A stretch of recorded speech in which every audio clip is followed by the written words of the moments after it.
on our Facebook page. From დღეს ვიყურებთ და უყურებთ ჩვენს დისკუსიას. დღევანდელი დისკუსია შეეხება იურიდიული პროფესიის დამოუკიდებლობას. მე გახლავართ ნანო ბაყრუაშვილი, გახლავართ საიას დემოკრატიული ინსტიტუტების ხარდაჭერის პროგრამის დირექტორი და დღეს მე გავუწევ მოდერირებას ამ ღონისძიებას.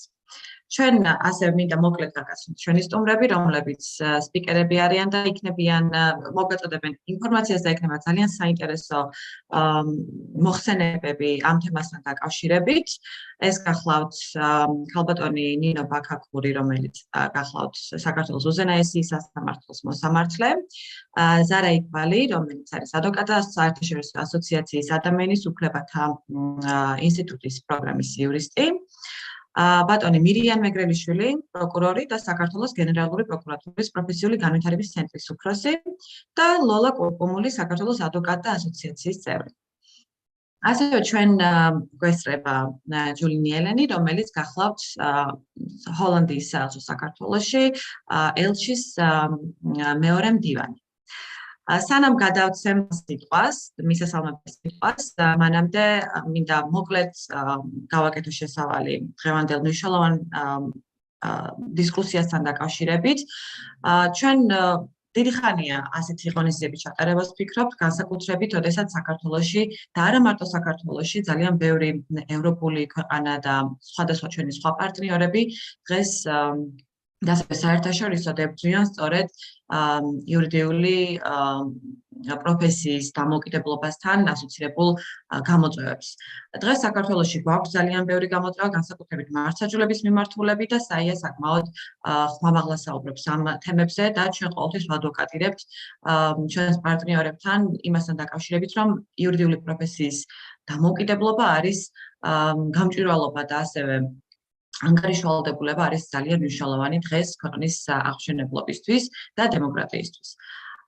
რა თქმა უნდა, ის ფაქტი, რომ დემოკრატია და სამართლის უზენაესობა და ამ პრინციპების აღსრულება ქვეყანაში და დამოკიდებული არის აღმასრულებელი ხელისუფლების კეთილსინდისიერებაზე, თავისთავად ჩვენ და დემოკრატიული საზოგადოება და ის საზოგადოება, რომელიც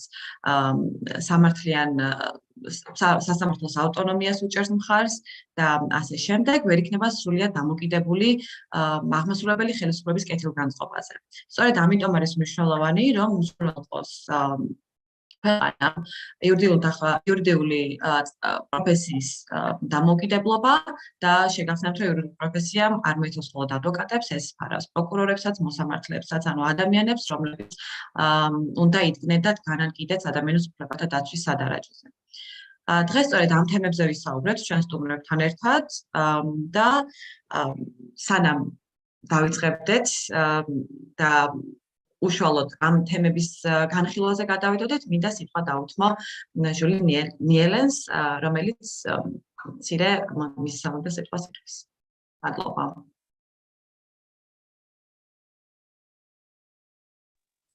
Thank you, Danuka. Დიდი მადლობა. Welcome, everyone. I'm Julie Nielen. I'm Second Secretary at the Embassy of the Netherlands in Georgia on political affairs. On behalf of the Embassy and the Ambassador, I'm very happy to welcome all our panelists and participants, and a special thank you to Nanuka Khwashvili for organizing this important discussion. This discussion is one organized of several organized within the framework of the Gaila project, monitoring the judiciary, which is supported and partially funded by the Embassy of the Netherlands. Of course, rule of law and judiciary reform is one of the most important priorities in the 12 EU Commission recommendations for Georgia, and the Embassy of the Netherlands is very happy to support and strives to continue to support Georgia in achieving its goals set within the 12 priorities in order to obtain EU candidate status. Outside of this framework, rule of law has always been a priority for the Netherlands and Georgia, however, which is also illustrated clearly by our relationship with Gaila, which spans more than a decade. I think from the very first inception of Gaila, the Netherlands has been a supporter. As an embassy, it's really important for us that rule of law projects also foster direct involvement of legal professionals, because they are the direct beneficiaries and they are in the end the ones that will make the system what it should be. And that's why discussions like today, like the one that we're having today, are so important. We are sure that it will help in developing the input of civil society and important judicial reforms in Georgia, in cooperation with its international partners, but especially with the ownership of legal professionals themselves. We all know that the judiciary is a sensitive topic. I feel in this particular setting, I do not need to go into the details of the Georgia situation, but of course, many trials are under a lot of public scrutiny because of their involvement with former politicians, or specifically freedom of expression and personal freedom. And here we think of, for instance, the Tbilisi Pride case, or cases involving gender-based violence. When you talk about such things, it's very easy to get lost in the negative side of things and to only highlight the things that are maybe not going so well. But we feel that Georgia is also defined by the many highly professional and impartial representatives within the legal profession. And we are very grateful that many of you joining us today in an event organized by a civil society organization. As the Netherlands, as an embassy, I highlight that we really highly value Georgia's strong and vibrant, outspoken civil society landscape, and we will continue to support that in whichever way possible. Wish you a very fruitful discussion, and I'm looking forward to hearing its outcomes. Thank you very much, Marloba. Thank you for this very supportive speech. As you can see, we have very diverse panel. We have representatives of judicial profession. Now I will switch back to Georgian. დიდი მადლობა ჯული კიდევ ერთხელ ქართულადაც და მოდი პირდაპირ გადავიდეთ უკვე უშუალოდ იმ საკითხების განხილვაზე, რისთვისაც ამიტომ ჩვენს პირველ სპიკერთან გადავალ. ეს არის ზარა იფალი, რომელიც კიდევ ერთხელ წარმოადგენს ასოციაციის ადამიანის უფლებათა ინსტიტუტს. ზარა გვესაუბრება უფრო ფართოდ საერთაშორისო სტანდარტებზე და უფრო სხვა კუთხით შევხედავთ პირველ რიგში უფრო ფართო და დიდ სურათს დავინახავთ იურიდიული პროფესიის დამოუკიდებლობასთან დაკავშირებით. Zara, floor is yours. Thank you very much, Nanuka, and thank you very much, Netherlands, for convening this important discussion today. As mentioned, my name is Zara Iqbal. I'm a program lawyer working within the International Bar Association's Human Rights Institute. For anyone who is unfamiliar with the International Bar Association, they were established in 1947 alongside the establishment of the UN, and they are a leading organization of international legal practitioners, bar associations and law societies. At the moment, we have about 80,000 individual lawyers and 190 bar associations spanning across 160 countries who are part of the membership. I personally work within the Human Rights Institute, which is an autonomous and financially independent entity. We work with the global legal profession to promote and protect human rights, but also to really focus on the independence of the legal profession. So a lot of our work is focused on the independence of the judiciary and the role that lawyers play in this. I see that a number of speakers will be reflecting a lot, I think, on the role of the judiciary, and a lot of my remarks personally will relate to the broader legal profession, so the complementary role in achieving access to justice that is sought by lawyers. So lawyers really play a key role in ensuring access to legal assistance, the right to a fair trial, the presumption of innocence, equality of all before the law and the court, respect for human dignity and human rights. The profession of the lawyer plays a central role in the administration of justice, the defense of human rights, democracy and the rule of law. Nowadays, we're seeing a lot of attacks on judges, lawyers individually and institutionally, and increasing attacks, really putting them in difficulty and in danger sometimes, really threatening the independent limb and exercise of their secure exercise, I should say, of their profession.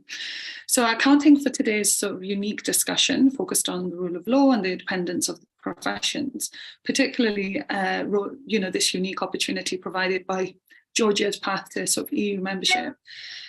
I will focus on international human rights norms and standards that guarantee the independence of the profession. So really, there are a number of soft law principles and so on that I'll open up to, but focusing on the basic principles on the role of the judiciary and or the judicial independence, I should say, and the basic principles on the role of lawyers. The principle of non-interference by state and non-state actors within the professional activities of lawyers is also something I will look to focus on. For lawyers to fully perform their professional duties, states must ensure that at the legislative level and in practice, their independence and equality in judicial proceedings, as well as safety and security, has been afforded. The absence of these protections really have a negative impact on their individual activities.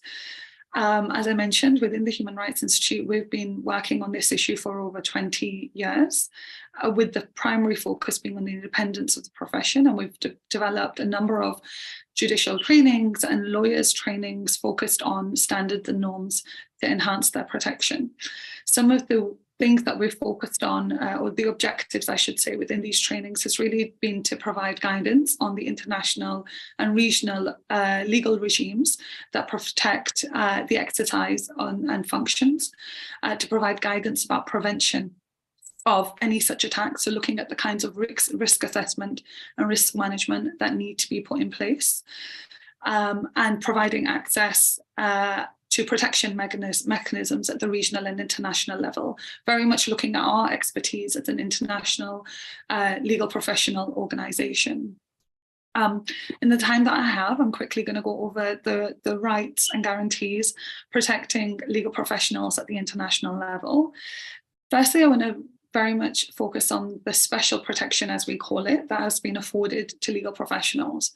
So recognized in a number of international instruments and jurisprudence are alongside the right to a fair trial and the right to liberty and security, the right to legal counsel, reflects the centrality of the legal profession and the rule of law and the protection of human rights. International regional standards thus place the independence of the legal profession as the hallmark of a democratic system. As agents of the administration of justice, serving the interests of their clients, lawyers fulfill states' obligations in providing legal assistance. In turn, states are obliged to guarantee and ensure lawyers' protection. States that shall thus create conditions that allow lawyers and those exercising lawyers' functions to freely, independently, and professionally perform their duties while ensuring equality between all parties in legal proceedings. And I think that's a really, of course. Absolutely. From there, the legal protection that I mentioned has been afforded to lawyers materializes through a number of guarantees and privileges recognized at the international, regional, and domestic levels. This includes the self-regulation of the legal profession as independent and the principle of non-identification of lawyers with their clients, a system for immunities for oral and written expression during trials, and the privilege of confidentiality in the lawyer-client communication that aims to secure lawyers' core functions and providing independent and effective legal access and legal representation. So we can see that lawyers' protection is intertwined with the function of ensuring their independence and equal access to fair trials. And this is how those rights are determined in international human rights law. The right to a fair trial is really recognized in all UN and regional human rights treaties.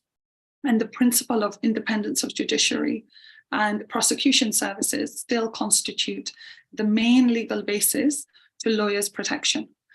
From its historical development, the protection guaranteed to lawyers is essentially an extension of the right to a fair trial, which in turn protects all other human rights. Taking a broad approach to the normative developments, we can distinguish that international sources of protecting lawyers very much focus on general principles of international law and customary international law. insofar that they protect the judiciary and judicial independence and the right to a fair trial. Core human rights treaties insofar that they recognize the right to a fair trial. And then soft law instruments, which is really going to be the focus, I think, of my conversation today, such as protecting lawyers, judges as human rights defenders through the basic principles. The international legal framework, as I mentioned, rests on these international human rights instruments, especially all core nine of the UN human rights treaties and 3 major regional human rights treaties. These treaties, often called conventions or covenants, are concluded by following the decision-making process prescribed under international law. So they become legally binding instruments for state parties upon ratification. That's really, really important, because the point I want to make about the soft law is that the soft law is the implementation of those legally binding instruments. They need those soft law instruments, like the basic principles, really afford and demonstrate how those instruments should be utilized. The basic principles on the role of lawyers constitute the most comprehensive international normative framework aimed at safeguarding the right to access legal assistance and the independent functioning of the legal profession, as well as the liberty and security of lawyers. Although it was adopted in 1919 at a conference that was aimed at international and regional cooperation in the fight against crime, the basic principles are broadly worded to encompass the legal professional's role in civil matters, as well as to protect economic, social, and cultural rights, and especially poor and disadvantaged groups. The preamble of the basic principles states that the main purpose of the document is to assist member states in their task of promoting and ensuring the proper role of legal professionals and ensuring lawyers function without any improper interference. It further explicitly mentions that principles should be respected and taken into account by governments within the framework of their national legislation and practice. Taking this approach then, the basic principles function primarily as a framework which provisions of existing national law should be interpreted. Thus, the basic principles do not possess autonomous legal power. Their substance has made a significant impact on the interpretation of existing legal rules. After their adoption, a special procedure at the UN level, the Special Rapporteur on the Independence of Judges and Lawyers, was created by the UN Commission on Human Rights. That mandate is very clear to monitor and clarify current legal practice, international standards addressing independence of judges and lawyers. The Special Rapporteur has greatly contributed to compiling binding and non-binding judgments and instruments into kind of one body of norms that governs the administration of justice. So in a lot of our work, we continually work with the Special Rapporteur and, in trying to provide an overview of the protections for lawyers and judges and on their independence specifically. I really want to mention that engagement with that mechanism is very, very important. So it's focusing very quickly then on the judiciary. The UN Basic Principles on the Judicial Independence of the Judiciary really recognizes judges' freedom of expression, belief, association, and peaceful assembly rights, standards to determine their professional background selection process, trainings and competencies to fulfill a judicial position, conditions of service, and professional secrecy and judicial immunity. Over the past years, UN bodies such as the Human Rights Committees have strengthened these principles through subsequent resolutions that have complemented its scope. For example, General Observation number 32 by the committee established the requirement of competence, independence, and impartiality of a court is an absolute right and could not be subject to any exception. Going quickly back to the role of lawyers, I want to reflect on the role that lawyers have and often recognized under the category of human rights defenders. focusing on the UN Declaration on the Rights and Responsibilities of Individuals, Groups, and Organs of Society that promote and protect universally recognized human rights and fundamental freedoms, or in short, recognized as the UN Declaration on for Human Rights Defenders. This declaration provides protection to individuals, groups, associations contributing to the elimination of all human rights violations and fundamental freedoms of peoples and individuals, and the right and responsibility of individuals, groups, and associations to promote respect for and foster knowledge of human rights and fundamental freedoms at the national and international levels. In accordance with this broad categorization, lawyers who take human rights cases can often qualify as human rights defenders and benefit from the protections that are afforded under this declaration. Human rights treaties, as I mentioned, are legally binding hard law, and the conversely, soft law, the non-legally binding instruments. It's really important to see their complementary function and pick up on that.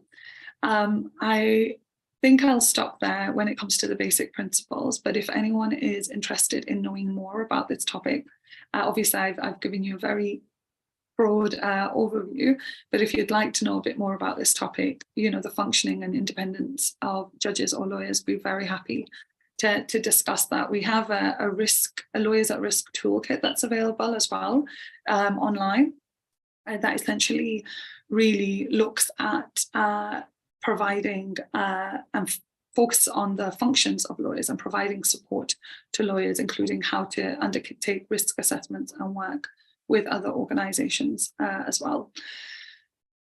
To end, I will just quickly reflect on a couple of initiatives that we are aware of at the Council of Europe level, including on enhancing the accountability and efficacy of the judicial system and professionalism of lawyers in Georgia.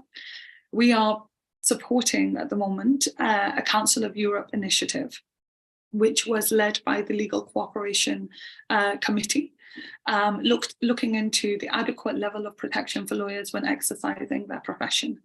They considered and put together a feasibility study, looking at a new instrument in Europe. And now, very happy to say that a committee was established in January last year that we have been working with, consisting of 15 representatives of member states, as well as ourselves as an international legal organization as a partner, and we have been tasked with the elaboration of a legal instrument, a legally binding instrument that will focus on the protection of the profession of legal professionals, and specifically lawyers, and the right to practice this profession without prejudice, restraint. And this will be under the authority of the Committee of Ministers of the European Committee on Legal Protection. So this is a really interesting, and I'd say a develop that is complementary to the report that was released in June last year, focusing on the judicial independence aspect. So hopefully we can look at this issue holistically and try to strengthen the international legal framework from this perspective. I'm happy to take any questions, but look forward to the other presentations. Thank you. Thank you, Zara, for a very interesting presentation. Დიდი მადლობა ზარას საინტერესო მოხსენებისთვის. მართლაც ძალიან მნიშვნელოვანი არის იმ საერთაშორისო სტანდარტების ცოდნა და განსაკუთრებით ქვეყნის მიერ, სახელმწიფოს მიერ საერთაშორისო ნორმების იმპლემენტაცია ქვეყნის დონეზე, რადგან სწორედ ალბათ აქედან იწყება განსაკუთრებით იმ ვალდებულებების შესრულება, რომელიც ჩვენ აღებული გვაქვს ჩვენ საერთაშორისო თანამეგობრობაში და თანამეგობრობაში გაწევრიანების წინაშე და მათ წინაშე, ასე ვთქვათ. შემდეგ გადავალთ შემდეგ სპიკერზე, რომელიც გახლავთ ქალბატონ ნინო ბაქაქური, რომელიც არის საქართველოს უზენაესი სასამართლოს მოსამართლე. საინტერესო იქნება ალბათ ქალბატონ ნინოს მოსაზრება იურიდიულ პროფესიის დამოუკიდებლობასთან დაკავშირებით, განსაკუთრებით როდესაც საქმე მოსამართლებს ეხება და ჩვენ ვიცით, რომ მოსამართლეები საკმაოდ დიდი წნეხის ქვეშ არიან ხოლმე, როდესაც განსაკუთრებით, როდესაც საზოგადოებისგან სამოქალაქო საზოგადოებისგან და არა მარტო სამოქალაქო საზოგადოებისგან ხშირად არის ხოლმე გაჟღერებული კონკრეტული უბრალოდ აქტიურად ცდილობენ დამოუკიდებელი სასამართლოს ხელშეწყობას და ამ შემთხვევაში ხანდახან მოსამართლეებიც ხდებიან ხოლმე ობიექტივში. ასე რომ საინტერესო იქნება სწორედ ამ კუთხით შევხედოთ და თქვენი პერსპექტივას დაგვანახოთ ზოგადად ამ თემასთან დაკავშირებით. სანამ ქალბატონო თქვენ დაიწყებთ საუბარს, მინდა ჩვენს საზოგადოებას შევახსენო, რომ მნიშვნელოვანი არის ჩვენთვის მათი კითხვების მოსმენა და შეუძლიათ Zoom-ის საშუალებით ან ასევე ჩვენი Facebook ვებსაიტებითაც დასვან კითხვები, რომელსაც შემდეგ მე გავაჟღერებ. ქალბატონ მილა გისმენთ. მოგესალმებით. მოხარული ვარ, რომ შესაძლებლობა მეძლევა მონაწილეობა მივიღო დღევანდელ დისკუსიაში, რომელიც ისეთ მნიშვნელოვან თემას ეძღვნება, როგორიც არის იურიდიულ პროფესიათა დამოუკიდებლობა. პირველ რიგში მინდა მოგესალმოთ პანელისტებს და გამოთქვა განსაკუთრებული კმაყოფილება, რომ აქვს შესაძლებლობა თქვენთან ერთად დღევანდელ დისკუსიაში მონაწილეობის მიღების, ასევე მინდა რომ მივესალმო ყველა ადამიანს, რომელიც ჩვენს გვისმენს, ვისაც აღელვებს ეს საკითხები, რაზეც ჩვენ დღეს ვისაუბრებთ და ვინც დაინტერესებულია იურიდიული პროფესიების განვითარებით, მართლმსაჯულების განვითარებით, როგორც საერთაშორისო მასშტაბით, ისე საქართველოში. მოხარული ვარ განსაკუთრებით, რომ ჩვენს დღევანდელ დისკუსიაში მონაწილეობენ სწორედ ადვოკატთა ასოციაციების წარმომადგენლები და პროკურატურის წარმომადგენლები. რადგან მიმაჩნია, რომ ნებისმიერი ქვეყნის მართლმსაჯულების სისტემის ფუნქციონირებაში უმნიშვნელოვანესი როლი აქვს არა მხოლოდ სასამართლოს და მოსამართლეს, არამედ პროკურორებსა და ადვოკატებს, რომლებიც არიან სასამართლო სისტემის პროტაგონისტები. ამიტომ როგორც მოსამართლეების, ისე პროკურორებისა და ადვოკატების დამოუკიდებლობა არსებითად განაპირობებს მართლმსაჯულების სისტემის სიჯანსაღეს. ჩვენს საზოგადოებაში ხშირად საუბრობენ სასამართლო სისტემის ფუნქციონირებასთან დაკავშირებულ პრობლემებზე. ეს საქართველოში აქტუალური საკითხია მინიმუმ 30 წლის განმავლობაში საქართველოს დამოუკიდებლობის მოპოვების დღიდან, ხომ? და 30 წელია ჩვენ ვცდილობთ, რომ შევქმნათ ისეთი სტრუქტურა, მართლმსაჯულების ისეთი სისტემა, რომელიც უზრუნველყოფს ხომ სამართლის უზენაესობას, ადამიანის უფლებების დაცვას და იურიდიული პროფესიის დამოუკიდებლობას. ყველაზე ხშირად ბოლო ხანებში განსაკუთრებით საუბრობენ სასამართლოს დამოუკიდებლობაზე, ხომ, მოსამართლეთა დამოუკიდებლობაზე. და ვფიქრობ, რომ ამ კონტექსტში მნიშვნელოვანია ასევე პროკურატურისა და ადვოკატთა ასოციაციების როლის განხილვა. ანუ ცალკე კი არა, ვთქვა, ცალკე საუბარი და დისკუსია კი არა ერთის მხრივ სასამართლოს დამოუკიდებლობაზე, მეორეს მხრივ პროკურატურის დამოუკიდებლობაზე და ადვოკატთა კორპუსის დამოუკიდებლობაზე. არამედ ერთიანობაში ამისი განხილვა და განსაკუთრებით სასამართლო სისტემის დამოუკიდებლობაში ადვოკატებისა და პროკურორების როლის განხილვა. მე ვფიქრობ, რომ დღევანდელი დისკუსია, რომელსაც ჩვენ მართავთ, ერთ-ერთი მნიშვნელოვანი ნაბიჯია ამ მიმართულებით, ანუ ეს ფორმატი, რომელიც თქვენ შემოგთავაზეთ, ნამდვილად ძალიან მნიშვნელოვანია ამ თვალსაზრისით და ის ფაქტი, რომ ადვოკატთა ასოციაციის და პროკურატურის წარმომადგენლებიც მონაწილეობენ ჩვენს დღევანდელ საუბარში, ძალიან მნიშვნელოვანია სწორედ ამიტომ. ჩემთვის, როგორც მოსამართლისთვის, საინტერესო იქნება ყველა აქტორის პერსპექტივიდან დანახული პრობლემები. მოგეხსენებათ, რა თქმა უნდა, ეს კარგად ვიცით, ქალბატონმა ზარამაც უკვე აღნიშნა, რომ დამოუკიდებლობა ეს არ არის პრივილეგია. ამ შემთხვევაში მოსამართლის დამოუკიდებლობაზე ვილაპარაკებ, რა კი მოსამართლეების სახელით საუბრობ და ვიტყვი, რომ მოსამართლის დამოუკიდებლობა არ არის პრივილეგია, ცხადია, ეს არის გარანტია მხარისთვის. და ეს გარანტია არის სამართლიანი სასამართლოს უფლების შემადგენელი ნაწილი. რაც გულისხმობს, რომ დამოუკიდებელმა მოსამართლემ მიუკერძოებლად და კანონზე დაყრდნობით სამართლიანად უნდა გადაწყვიტოს საქმე. თუმცა დამოუკიდებლობა, რა თქმა უნდა, არის სასამართლოს, როგორც ხელისუფლების მესამე შტოს და მოსამართლის, პერსონალურად მოსამართლის, როგორც ამ შტოს მთავარი ფიგურანტის საქმიანობის გამსაზღვრელი უმნიშვნელოვანესი პრინციპი. როგორც მოგეხსენებათ, მოსამართლის ინდივიდუალური დამოუკიდებლობა ძალიან მჭიდროდ არის დაკავშირებული მთლიანად სასამართლო სისტემის, როგორც ინსტიტუციის დამოუკიდებლობასთან. ამიტომ ამბობენ, რომ სასამართლოს დამოუკიდებლობა სწორედ ამ ორი კომპონენტისაგან შედგება, ხომ? ინსტიტუციური და ინდივიდუალური დამოუკიდებლობა. სასამართლოს ინსტიტუციური დამოუკიდებლობა ცხადია უპირველესად გულისხმობს აღმასრულებელი ხელისუფლებისაგან მის დამოუკიდებლობას, თუმცა ეს არ არის ერთადერთი, რაც მისაღწევია. სასამართლო უნდა იყოს დამოუკიდებელი საკანონმდებლო ხელისუფლებისგანაც, გარდა ამისა, მოსამართლე უნდა იყოს დამოუკიდებელი ნებისმიერი პოლიტიკური პარტიის, პირის, საზოგადოებრივი, კომერციული, პროფესიული თუ სხვა ორგანიზაციისა და ჯგუფის გავლენისაგან.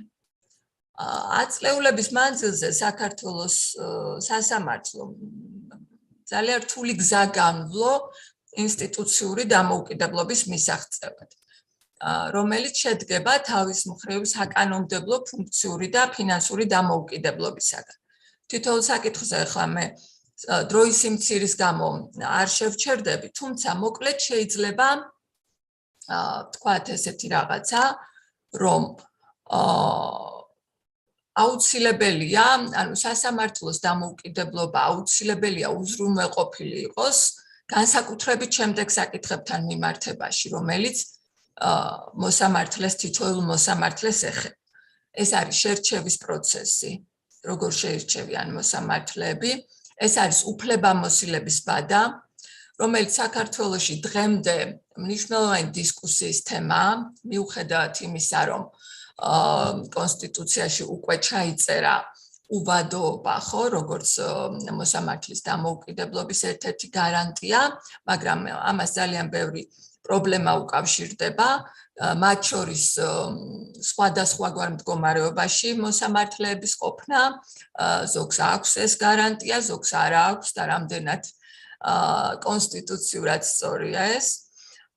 მოსამართლეთა დაწინაურება, გათავისუფლების პროცედურები და დისციპლინური პასუხისმგებლობა ცხადია, რომელიც ძალიან მნიშვნელოვანია ამ კონტექსტში, იმიტომ რომ შეიძლება მოსამართლეს ჰქონდეს უვადო უფლებამოსილება, მაგრამ დისციპლინური პასუხისმგებლობის სისტემა თუ სწორად არ მოქმედებს, აბსოლუტურად მისი დამოუკიდებლობა მოსამართლისა გარანტირებული არ იყოს. მოგეხსენებათ, რომ დამოუკიდებლობა ასევე უზრუნველყოფილი უნდა იყოს თვითმმართველობით.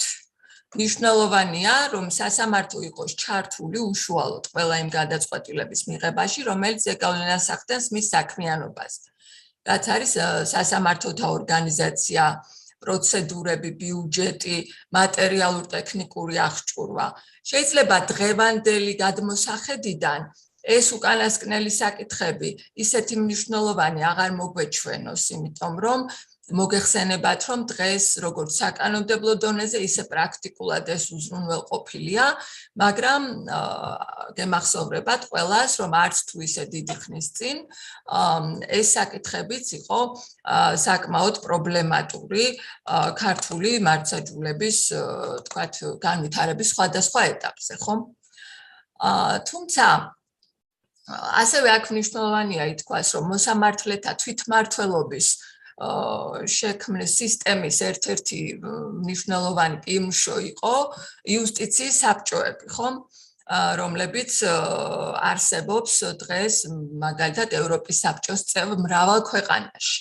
და თავდაპირველად ითვლებოდა, რომ იუსტიციის საბჭოები ეს იყო ერთგვარი დამოუკიდებლობის გარანტია, ერთგვარი წარმატებული რეფორმის ნიშანი.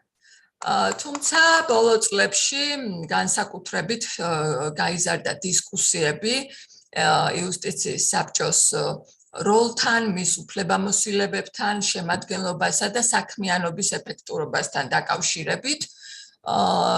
მრავალი პრობლემური საკითხი გამოიკვეთა და ამან ბიძგი მისცა, ასე ვთქვათ, გადააზრებას იუსტიციის საბჭოების როლისა.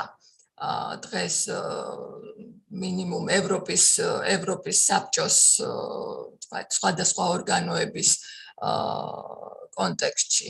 ამისი ვთქვათ, ერთ-ერთი გამოძახილი იყო მაგალითად შარშან ევროპის მოსამართლეთა საკონსულტაციო საბჭოს მიერ ცალკე დასკვნის შემუშავება იუსტიციის საბჭოების როლზე, რომელიც იყო მეორე დასკვნა, ანუ მოსამართლეთა საკონსულტაციო საბჭო დაუბრუნდა ამ თემას, რომელზეც ადრე ჰქონდა მას დასკვნა შემუშავებული, რადგან ჩათვალა, რომ საჭირო იყო გარკვეული საკითხების გადახედვა და ხელახლა გააზრება.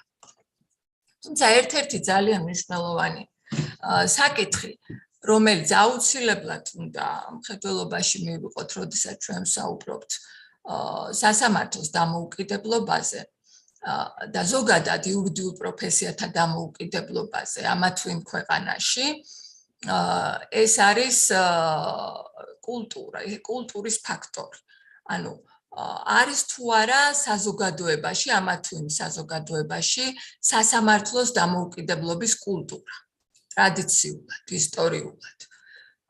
და მეორე ძალიან მნიშვნელოვანი ფაქტორი, რომელიც უნდა მივიღოთ ხედველობაში, ეს არის ადამიანური ფაქტორი. ანუ ვინ არიან მოსამართლეები, კონკრეტულად, როდესაც სასამართლოს დამოუკიდებლობაზე ვლაპარაკობთ, ხო? ენდობა და პატივსცემს თუ არა მათ საზოგადოება. ჩვენ როგორც საზოგადოებას არ გვაქვს ქართულ საზოგადოებაზე ვლაპარაკობ, საქართველოს კონტექსტზე ვლაპარაკობ, სამწუხაროდ არ გვაქვს სასამართლოს დამოუკიდებლობის კულტურა.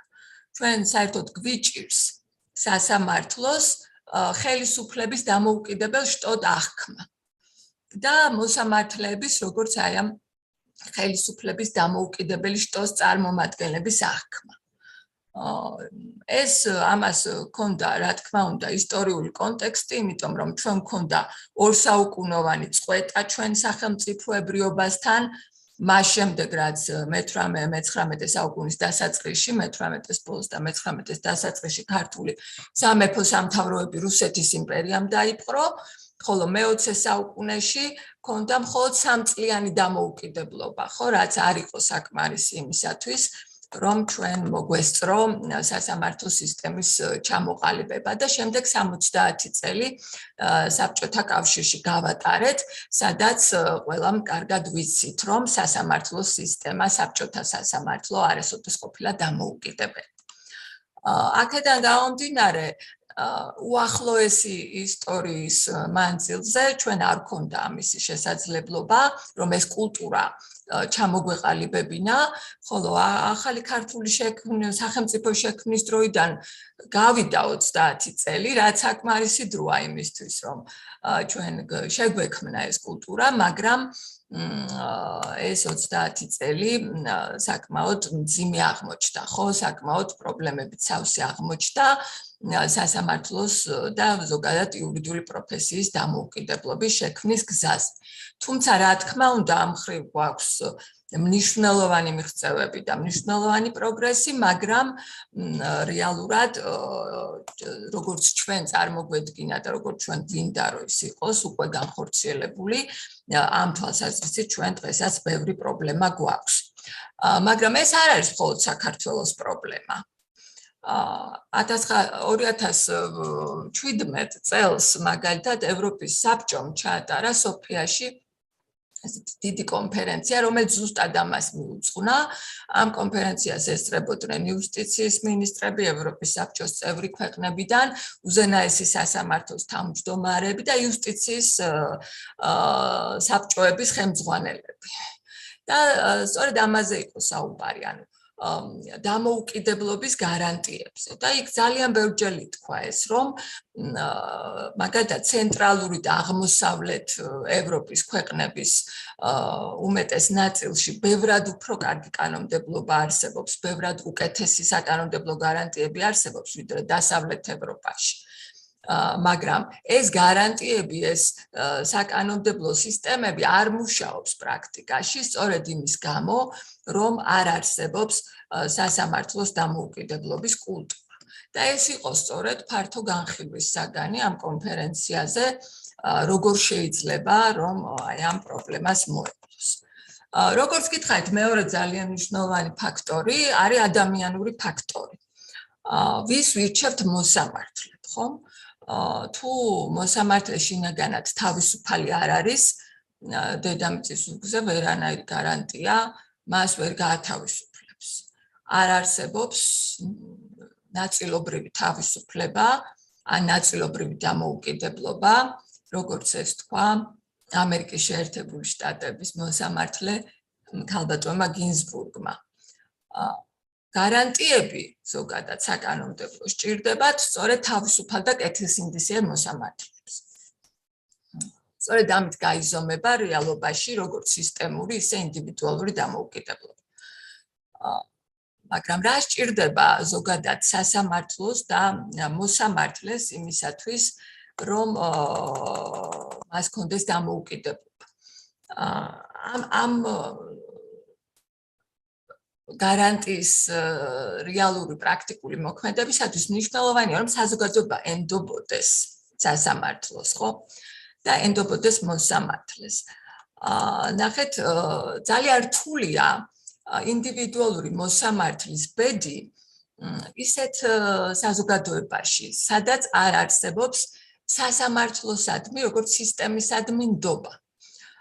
იმიტომ რომ თუ სასამართლო სისტემა ზოგადად და ასე ვთქვათ, მოსამართლე განზოგადებულად, ხო, ნდობას არ იმსახურებს საზოგადოების მხრიდან. მაშინ კეთილსინდისიერი მოსამართლისთვის, ხო, და დამოუკიდებელი მოსამართლისთვის, აი ასეთ ვითარებაში საქმიანობა გაცილებით რთულია. ვიდრე ისეთ ვითარებაში, როდესაც ზოგადად საზოგადოებას მოსამართლეს აქვს საკმარისი ავტორიტეტი, მოსამართლეს როგორც ინსტიტუციას. თავის წიგნში აარონ ბარაკი, რომელიც იყო უბრალოდ 1995-2006 წლებში ისრაელის უზენაესი სასამართლოს თავმჯდომარე, წიგნში კანონის მიზნობრივ ინტერპრეტაცია საუბრობს ნდობის მნიშვნელობაზე სასამართლო სისტემის ფუნქციონირებისათვის და ის ამბობს ესეთ რაღაცას, რომ არ არის ნდობის მოპოვება, ეს არ არის იგივე რაც პოპულარობის მოხვეჭა. ნდობის მოპოვება ნიშნავს არა იმას, რომ თქვათ სასამართლო ან კონკრეტული მოსამართლე მოსწონდეს საზოგადოებას. არამედ ნდობა ეს არის განცდა საზოგადოებაში, ისეთი განცდის შექმნა, რომ მოსამართლე მოქმედებს ობიექტურად, კანონს იყენებს მიუკერძოებლად და ფუნდამენტური ღირებულებების სისტემის შესაბამისად. საზოგადოების ნდობა არ მოითხოვს, რომ საზოგადოება ეთანხმებოდეს სასამართლოს ყველა გადაწყვეტილებას. არამედ იმას, რომ საზოგადოება სჯეროდეს, რომ ეს გადაწყვეტილება მიღებული იქნა მიუკერძოებლად და კეთილსინდისიერად. ერთი ძალიან კარგი ფრაზა აქვს ბარაკს, რომელსაც ამ წიგნში ამბობს, ის ამბობს ესეთ რამეს: We judges sit on trial, we also stand on trial. რაც გულისხმობს, რომ როდესაც ჩვენ მოსამართლეები მართლმსაჯულებას ვახორციელებთ, ჩვენ თვითონვე წარსდგებით მართლმსაჯულების წინაშე. ანუ იმით, როგორც ვახორციელებთ ჩვენ მართლმსაჯულებას, ხომ? ჩვენვე განგვჭირს საზოგადოება, ხო? აი ამ ჩვენი ქმედებებისათვის. აქედან გამომდინარე, როდესაც ჩვენ საზოგადოებაში დისკუსიაში ხშირად ისმის ხოლმე კითხვა, რომ რატომ არ ისმის, ვთქვათ, უფრო აქტიურად ინდივიდუალური მოსამართლის ხმა, უნდა ვთქვათ, რომ სისტემური დამოუკიდებლობის და სისტემის მხრიდან მხარდაჭერის გარეშე ინდივიდუალურ მოსამართლეს ბრძოლა ძალიან გაუჭირდება, რადგან იგი ვერ დაიწყებს ბრძოლას პოლიტიკოსივით. სასამართლო სისტემაში ბრძოლის პოლიტიკური მეთოდები არ გამოდგება. ის რაც მისაღებია ზოგადად პოლიტიკურ ბრძოლაში, სასამართლოში მიუღებელია და შეიძლება დაუშვებელიც კია. შესაბამისად, მნიშვნელოვანია, რომ გავიაზროთ, რომ ინდივიდუალური მოსამართლის სიძლიერისათვის ძალიან მნიშვნელოვანია, რომ მას არ ქონდეს ზეწოლა, არა მხოლოდ გარედან, არამედ ზეწოლა შიგნიდან. თვითონ სისტემა არა, ასე ვთქვათ, გუდავდეს მისი დამოუკიდებლობის მისწრაფებებს, ხო? დამოუკიდებლობისაკენ მის მისწრაფებებს. და ამ კონტექსტში ძალიან მნიშვნელოვანია, ზარამაც ახსენა ეს, ძალიან მნიშვნელოვანია გამოხატვის თავისუფლება. გახსოვთ თქვენ ალბათ, რომ საქმეში ბაკა უნგრეთის წინააღმდეგ ადამიანის უფლებათა ევროპულმა სასამართლომ გააკეთა განმარტებები იმასთან დაკავშირებით, რომ ზოგადად მოსამართლეს ევალება თავშეკავება, როდესაც იგი კომენტარს აკეთებს, ხომ, განსაკუთრებით იმ საქმეებთან დაკავშირებით, რომელიც მის წინაშე განსახილველად არის, რადგან ეს ეჭვქვეშაყენებს ზოგადად სასამართლოს და მოსამართლის მიუკერძოებლობას, მაგრამ ეს არ ნიშნავს იმას, რომ მოსამართლეს არ აქვს გამოხატვის თავისუფლება. პირიქით, მოსამართლის მოსაზრებები სასამართლო სისტემის მოწყობის ზოგად საკითხებზე დაცული არის გამოხატვის თავისუფლებით. და ეს არის ძალიან მნიშვნელოვანი უფლება მოსამართლისა, რომელიც პრაქტიკაში არც თუ ისე მარტივად რეალიზებადია. აქედან გამოდის სხვათა შორის აი ეს საკითხი, რომ ესეთი მნიშვნელოვანია, ამას მიეძღვნა ასევე ევროპის მოსამართლეთა საკონსულტაციო საბჭოს ბოლო დასკვნა მოსამართლის გამოხატვის თავისუფლებაზე, რომელიც ახლა ხანს გამოქვეყნდა 1 თვის წინ და ამ დასკვნაში მოსამართლეები წერენ ესეთ რამეს, რომ გამოხატვის თავისუფლება არა მხოლოდ უფლებაა მოსამართლის, არამედ ზოგიერთ სიტუაციაში არის მისი ვალდებულება, სამართლებრივი და მორალური ვალდებულება, რომ ხმა მოიღოს, როდესაც თქვათ სასამართლო სისტემის დამოუკიდებლობას საფრთხე ემუქრება. და ბოლოს ერთი წინადადება, არ ვიცი, რამდენი წუთი გადავაჭარბე, ვეცადე რომ ძალიან მოკლედ მესაუბრა. რა თქმა უნდა, ეს ძალიან ხშირად ავიწყდებათ ხოლმე ჩვენ საზოგადოებაში, რა თქმა უნდა, დამოუკიდებლობა გულისხმობს ანგარიშვალდებულებას. და რაც უფრო დიდია დამოუკიდებლობის გარანტიები, მით უფრო მნიშვნელოვანია ეს ანგარიშვალდებულება და მით უფრო სერიოზულია ეს პასუხისმგებლობა.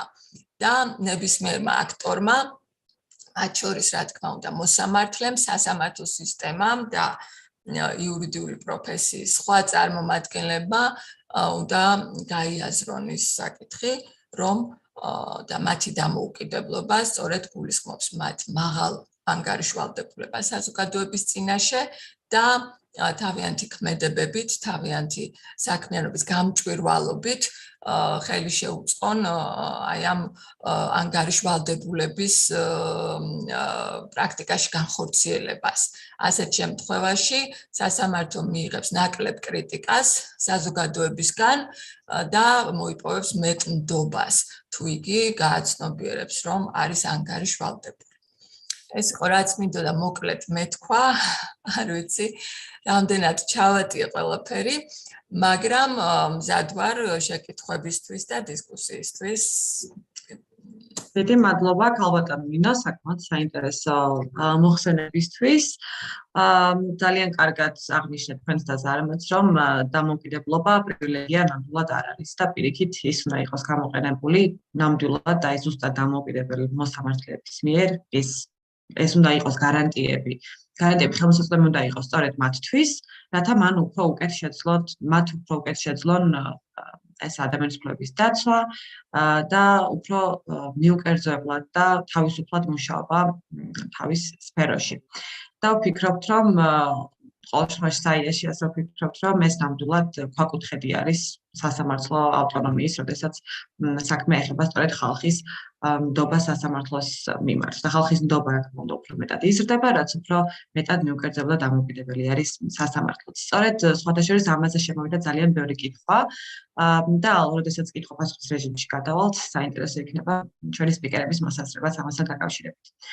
გადავიდეთ შემდეგ სპიკერზე, რომელიც გახლავთ ბატონი მირიან მიგრელიშვილი.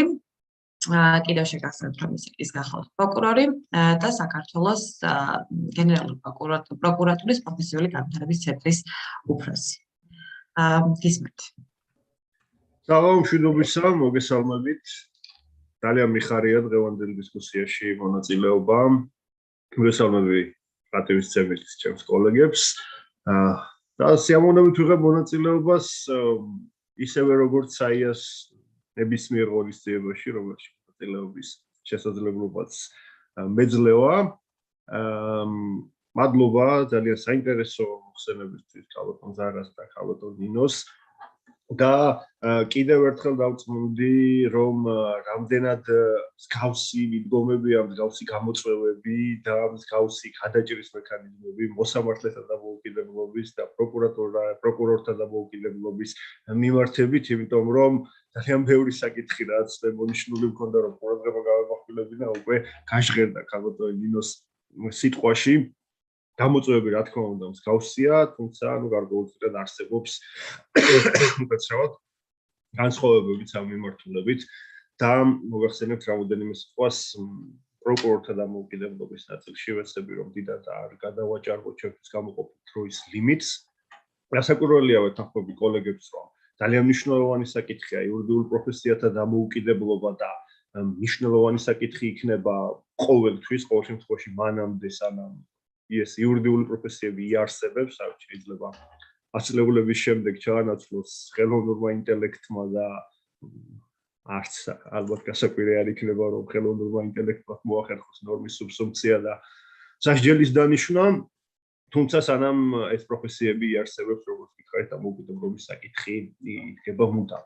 და განსაკუთრებით იურიდიულ პროფესიებზე და არც ერთი სხვა პროფესიის წარმომადგენელთა დამოუკიდებლობაზე ასე დისკუსია არ მიმდინარეობს, არ ვიცი, არც ეკონომიკის სფეროს, არც სახელოვნებო სფეროს, იმიტომ რომ იმ ნაწილში დამოუკიდებლობას თუ მიკერძოებულობას უფრო მარტივად გადააფასებს დრო და საზოგადოება, თუმცა სამართლის პროფესიებში ვითარება განსხვავებულია. იმიტომ რომ მართლმსაჯულების აღსრულება არის ის საკითხი, რომელიც გავლენას ახდენს არა მხოლოდ კონკრეტული ფიზიკური და იურიდიული პირების უფლებების დაცვაზე ან დარღვეული უფლებების აღდგენაზე, არამედ ზოგადად მართლწესრიგზე, სამართლებრივ წესრიგზე და სამართლებრივი წესრიგი კი თავისუფლად გავლენას ახდენს აბსოლუტურად ყველა სფეროზე. მართლმსაჯულების გავლენა სცდება სამართლის სფეროს და არ ვიცი, თქვათ იგივე ეკონომიკაზე ახდენს გავლენას, ძალიან ხშირად მოგვისმენია დისკუსიები, რამდენად ურთიერთკავშირშია და პროპორციაშია ერთმანეთთან მართლმსაჯულების სისტემა და თქვათ საინვესტიციო გარემო. ასე რომ იურიდიული პროფესიების დამოუკიდებლობა, მოსამართლეთა დამოუკიდებლობა, პროკურორთა დამოუკიდებლობა არ არის მხოლოდ იურისტების სამსჯელო და საფიქრალი საკითხი და ამ დისკუსიაში აქვს ლეგიტიმური საფუძველი ერთადერთად საზოგადოებას სრულად. რაც შეეხება დამოუკიდებლობას,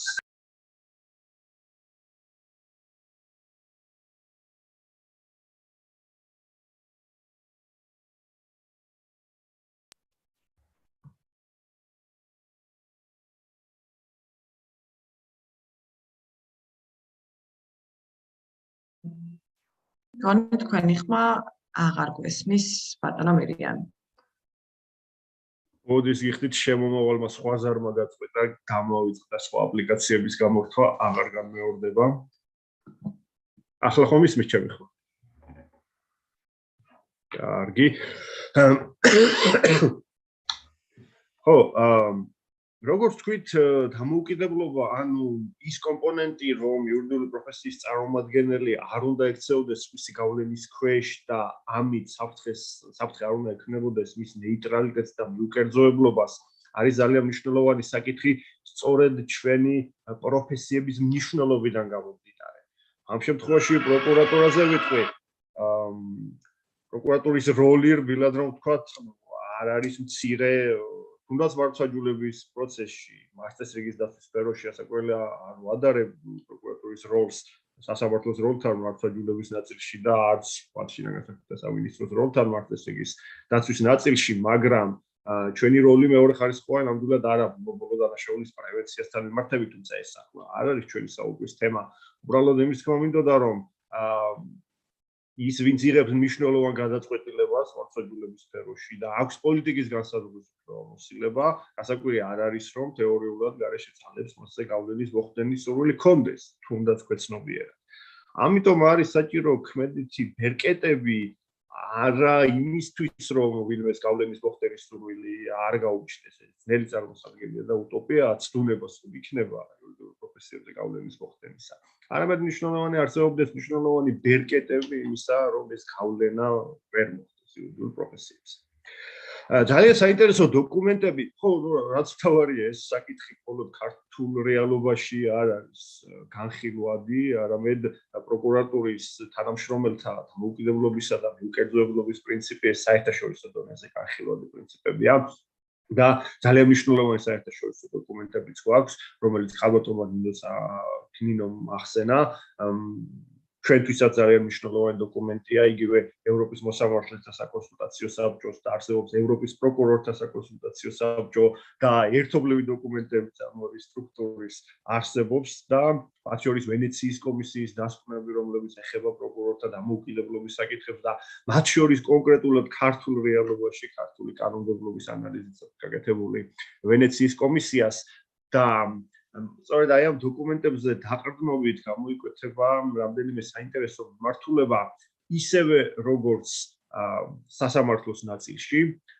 ეს საერთაშორისო დოკუმენტები ამბობს, რომ მნიშვნელოვანია პროკურატურის როგორც ინსტიტუციის დამოუკიდებლობა გარე ძალების ზემოქმედებისგან და გავლენის მცდელობისგან და ასევე სისტემის შიგნით ინდივიდუალური პროკურორის დამოუკიდებლობა. ეს ორი საკითხი, პროკურორის დამოუკიდებლობა და პროკურატურის დამოუკიდებლობა არის ურთიერთგადაჯაჭვული ერთმანეთზე.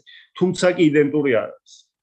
პროკურორთა ინდივიდუალური დამოუკიდებლობა თითქმის განაპირობებს პროკურატურის როგორც ინსტიტუციის დამოუკიდებლობას, მაგრამ მაინც არის განსხვავებები უპირატესად იმ მექანიზმებში, როგორ უნდა იქნას უზრუნველყოფილი ერთი მხრივ პროკურორის ინდივიდუალური დამოუკიდებლობა და მეორე მხრივ ინსტიტუციური დამოუკიდებლობა.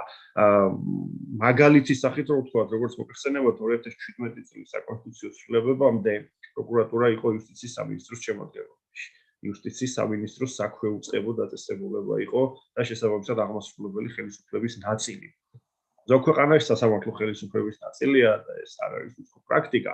თუმცა საკონსტიტუციო ცვლილებებით პროკურატურა გამოეყო აღმასრულებელ ხელისუფლებას და ასე ვთქვათ კონსტიტუციური სტატუსი შეიძინა და კონსტიტუციის მიხედვით საქართველოს პროკურატურა თავის საქმიანობაში არის დამოუკიდებელი და ემორჩილება მხოლოდ კონსტიტუციასა და კანონს და სწორედ ეს არის ერთ-ერთი მიმართულება, რაზეც ინსტიტუციური დამოუკიდებლობის ნაწილში აპელირებენ საერთაშორისო ექსპერტები და დოკუმენტები, რომ შეძლების დაგვარად იზოლირებული უნდა იყოს პროკურატურა როგორც საკანონმდებლო, ასევე აღმასრულებელი ხელისუფლებისაგან.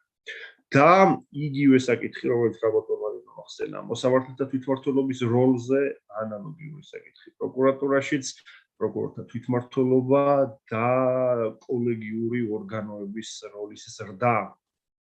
საქმე იმაშია, რომ პროკურატურის სისტემაში და ინსტიტუციურ მოწყობაში არის კიდევ სხვა თავისებურებები, რაც სასამართლოს მოწყობაში არ გვხვდება და მით უმეტეს ადვოკატთა ასოციაციაში არ გვხვდება.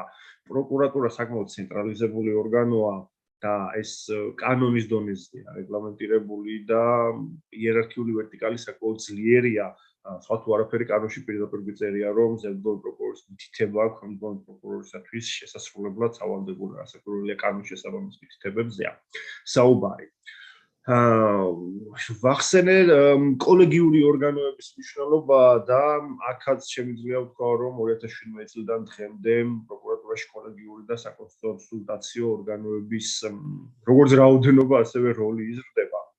საპროკურორო საბჭო უნდა ვახსენო, რომელიც შედარებით ახლად შექმნილი ინსტიტუტია და რომელიც პროკურორი და არაპროკურორი წევრებისგან შედგება და პროკურორ წევრებს ირჩევს პროკურორთა კონფერენცია და შესაბამისად ყველა პროკურორს და გამომძიებელს პროკურატურისა აქვს როგორც აქტიური ასევე პასიური საარჩევნო უფლება, ასე რომ ვთქვათ, საპროკურორო საბჭოს დაკომპლექტების ნაწილში და უკვე გენერალური პროკურორის არჩევის გადაწყვეტილებასაც იღებს აი ეს საპროკურორო საბჭო. და კიდევ სხვა მიმართულებები, რომლებიც მნიშვნელოვანია პროკურორის ინდივიდუალური დამოუკიდებლობისათვის, ამ ნაწილშიც ახსენა ქალბატონინომ დისციპლინური წარმოების, გამჭვირვალობის და განჭვრეტადობის პრინციპი და ესეც საკმაოდ ბუნებრივია, რომ პროკურორს ისევე როგორც მოსამართლეს, ალბათ დამოუკიდებლობისათვის, იმისათვის რომ წევრისათვის დამოუკიდებლობა არ უნდა კონდეს შიში წყალებში იმისა, რომ იგი შეიძლება ნებისმიერ დროს დასაჯონ, სახელი დაადონ, დააქვეითონ, სხვაგან გადაიყვანონ და ასე შემდეგ, ან საერთოდ შეუწყვეტონ საპროკურორო უფლებამოსილება. პროკურორის დასჯა არ უნდა იყოს მარტივი, თუმცა რასაკვირველია არც ის რთული, რომ გადაცნობის არსებობის შემთხვევაშიც გართულდეს დისციპლინური წარმოება პროკურორის მიმართ. უფრო მარტივად რომ ვთქვათ, როგორც ვენეციის კომისია, ასევე ევროპის პროკურორთა საკონსულტაციო საბჭო მნიშვნელოვნად მიიჩნევს, რომ უნდა იყოს განჭვრეტადი პროცედურები და მოკლედ პროკურორმა უნდა იცოდეს, რა გადაცნობის შემთხვევაში როგორ დაირჩება. ამ ნაწილშიც არის გარკვეული პროგრესი პროკურატურის სისტემაში, მნიშვნელოვნად გადამუშავდა და პრაქტიკულად ახალი პროკურატურის ეთიკის კოდექსი გვაქვს და მისი კომენტარები, სადაც მკაფიოდ არის გაწერილი როგორც გადაცნობათა სახეები, ასევე სანქციათა სახეები და ასევე ერთი მნიშვნელოვანი ინსტრუმენტი კიდევ რომ გადაცნობის დადგენის შემთხვევაში დისციპლინური სახდელის გამოყენებაზე ჯერ მსჯელობს საკონსულტაციო საბჭო და საბჭოს გადაწყვეტილება წარედგინება შემდეგ გენერალურ პროკურორს. და ასევე მინდა გამოვყო პროკურორთა შეფასების სისტემა, ანუ არა მხოლოდ დისციპლინურ სახდელზე, არამედ პროკურორთა წახალისებაზეც ამ გამჭვირვალე და განჭვრეტად პროცედურებზე ცილად არის დამოუკიდებელი პროკურორთა დამოუკიდებლობა. პროკურორის მიერ იგივე ვთქვათ, რანგის მიღება, პირველი რანგის მიღება, მეორე რანგის მიღება პროკურატურაში არსებობს რანგირება პროკურორთა რასაც სხვადასხვა სამართლებრივი შედეგები მოყვება, ეს რანგირება დამოკიდებულია პროკურორის საქმიანობის შეფასებაზე და რაც მთავარია, ეს შეფასება არის ასე ვთქვათ, შინაარსობრივი შეფასება ხდება და ხარისხობრივი შეფასება ხდება პროკურორის საქმიანობის. საკმაოდ დეტალური დოკუმენტია პროკურორთა შეფასების სისტემა, ეს დოკუმენტი საჯაროა საკანონმდებლო მაცნებელს არის ატვირთული და არათუ ყველა პროკურორს, არამედ ყველას შეუძლია რომ გაეცნოს რა კრიტერიუმებით ფასდება პროკურორის საქმიანობის ხარისხი და როგორ უნდა იმუშაოს პროკურორმა, რომ მისი საქმიანობა შეფასდეს ხარისხიანად და წახალისდეს, ან მივიჭოს რანგი და როგორი საქმიანობა არ ჩაითვლება დამაკმაყოფილებლად. აქედან გამომდინარე, მცირე შეჯამება რომ გავაკეთოთ,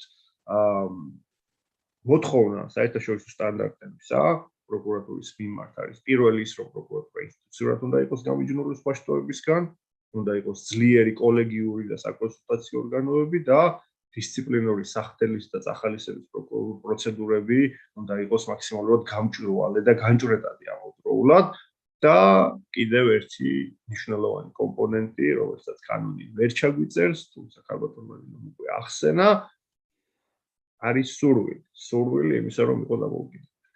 ეს ეხება როგორც ინდივიდს, ეხება როგორც ინსტიტუციას და ეხება ასევე სახელმწიფოს. შეიძლება გინდოდეს იყო დამოუკიდებელი, მაგრამ ვერ იყო, თუმცა შეუძლებელია პირიქით, არ გინდა იყო დამოუკიდებელი, ვერ იქნება დამოუკიდებელი. აქედან გამომდინარე, როგორც ვთქვით, გარკვეული პროგრესი პროკურატურაში გვაქვს, თუმცა შეუძლებელია რომ ვთქვათ, რომ ყველაფერი გაკეთებულია, იმიტომ რომ ნებისმიერი პროგრესი, როგორც ამბობენ, არის ველოსიპედის მართვასავით, როგორც კი გაჩერდები, მაშინვე წაიქცევ, ხო? ამიტომაც პროკურატურის როგორც ინსტიტუციური დამოუკიდებლობა და პროკურორების ინდივიდუალური დამოუკიდებლობა მნიშვნელოვანი პრიორიტეტია საქართველოს პროკურატურის 2022-27 წლების სტრატეგიითაც და მინიმუმ ამ 5 წლის განმავლობაში, 6 წლის განმავლობაში ამაზე მუშაობა გაგრძელდება ეს უკვე დეკლარირებულია პროკურატურის სტრატეგიის დონეზე და რაც შეს გვიჩვენებს მომავალი და რაც შეს გვიჩვენებს პრაქტიკა. მადლობა ჩემი მსხვილი ყურადღების.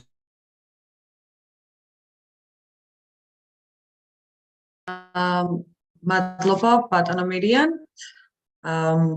ძალიან საინტერესო აქცენტები იყო მოხსენებაში გაკეთებული პროკურატურასთან დაკავშირებით და ამ მხრივაც ძალიან საინტერესო გამიჯვნა იყო და ამავდროულად გაერთიანება იმის, რომ პროკურატურის დამოუკიდებლობა და პროკურორის დამოუკიდებლობა თითქოს ესე ცალ-ცალკე აღიქმება, მაგრამ ისინი ცალ-ცალკე არ არსებობენ ერთმანეთის გარეშე და საკმაოდ საინტერესო და ზუსტი აქცენტი არის ამ მიმართულებით.